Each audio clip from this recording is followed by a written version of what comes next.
me go, there's no doubt. Gotta get out of this small town. You took my heart from me, now you're everywhere I see. Set me free, let me fly. Hai, apa kabar dan kembali lagi bersama saya. Kali ini saya berada di wilayah Jombang bagian utara nih. Tepatnya berada di Desa Manduro, Kecamatan Kudu, Kabupaten Jombang.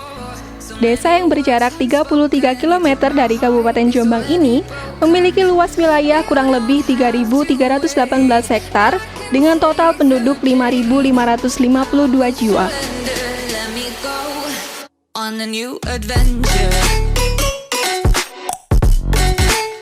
Sebagian besar mata pencarian penduduk di Desa Manduro sendiri bermata pencarian sebagai petani tembakau dan petani padi.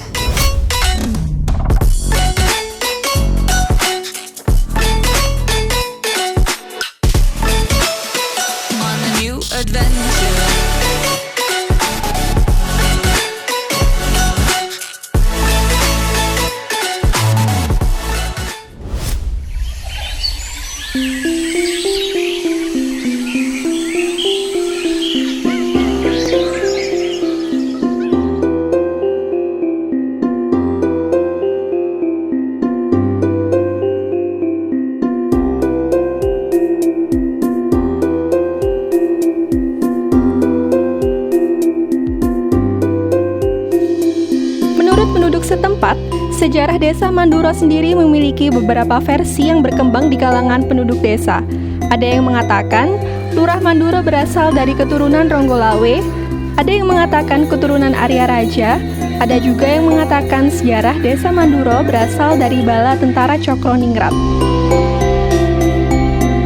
Untuk sejarah Desa Manduro sendiri ya, itu beberapa versi itu mengatakan, ada 3 versi. Ada yang mengatakan dari versi orang Manduro ini masih keturunan dari Ronggolawe juga ya. Terus ada versi lain mengatakan orang Manduro ini keturunan dari Arya Wiraraja, juga dari sisa-sisa bala tentara Cakraningrat. Nah, jadi ada 3 versi. Cuman nenek moyang kita secara turun-temurun bahwasanya meyakini dari turun-temurun kita tular orang Manduro berasal dari Majapahit. Cuman kita nggak ada kejelasan yang pasti dari Majapahit mana, tapi yang jelas orang Manduro itu masih keturunan dari Majapahit. Itu ceritanya.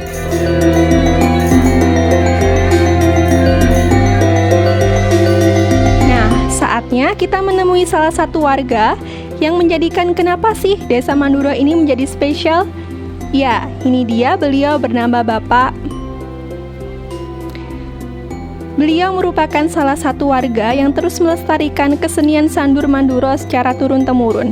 Beliau sudah berkecimpung dan melestarikan kesenian ini sejak menginjak di bangku sekolah dasar di kisaran tahun 1987 hingga sekarang.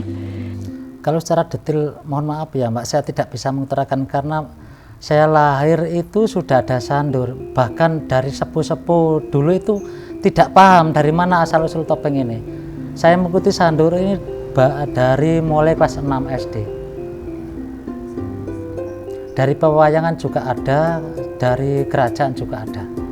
Dari pewayangan termasuk lakon-lakon pewayangan itu. Untuk sejarah sandur Manduro sendiri itu secara pasti nggak ada yang tahu awalnya dari mana. Yang jelas semenjak ada orang Manduro bermukim di sini ya, di atas Gunung Kapur ini ya, itu seni sandur dari dulu sudah ada. Bahkan dari pimpinan sandur yang saya kenal, dari paman saya Mbak Pasio, itu awalnya sandur itu juga nggak ada yang tahu. Bahkan pembuatan topengnya pun itu dulu seorang sungging. Bahasa sungging kalau sekarang itu tukang arsitektur. Bahasa sungging itu masih bahasa kerajaan. Itu usianya sudah ratusan tahun. Alhamdulillah untuk pertunjukan sandur sendiri, kalau zaman dulu masa keemasan, masa kejayaan itu pada era tahun 70-an dan 80-an. Jadi masa kejayaannya, masa keemasannya sandur itu tahun 70 sampai 80-an. Kemudian seiring dengan waktu, dengan perkembangan zaman mungkin karena banyaknya seni, atau budaya yang masuk ke Indonesia, ke Jawa, lambat laun Sandur sendiri hampir tenggelam di era masa kejayaan tahun 1090-an dan 2000. Akhirnya Sandur sendiri pada saat ini tahun 90-an dan 2000 hanya dipentaskan dalam waktu-waktu tertentu. Misalnya di acara sedekah bumi, sedekah dusun, itu buat gebrakan aja, buat penampilan di depan, kemudian diteruskan seni yang lain.